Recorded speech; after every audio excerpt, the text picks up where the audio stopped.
আলোচনা নেই, জমি নিয়ে কোনো সেটেলমেন্ট হলো না, জমি অধিগ্রহণ নীতি সুস্পষ্ট হলো না, পুলিশ এসে গেল। পুলিশ এসে জমি অধিগ্রহণ করবে? পুলিশের এটা দায়িত্ব নয়। পুলিশের দায়িত্ব মানুষকে সুরক্ষা দেওয়া, মানুষকে গুলি করা নয়। এটার বিরুদ্ধে আমাদের প্রতিবাদ।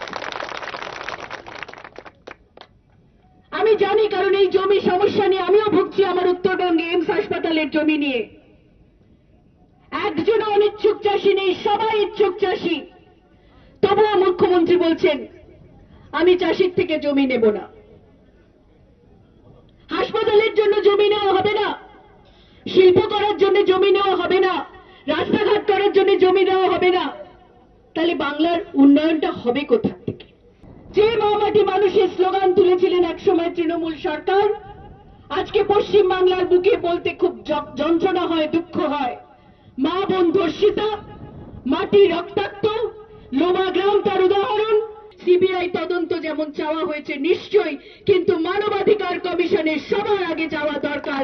এখানকার মানুষের ওপর গুলি চলেছে, এখানকার মানুষের ওপর অকারণে যেভাবে বেআইনি ভাবে গুলি চালানো হয়েছে তার অর্ডার কে দিয়েছে আমরা জানি না, তার জন্য তদন্ত নিশ্চয়ই সিবিআই তদন্ত আমরা দাবি করেছি।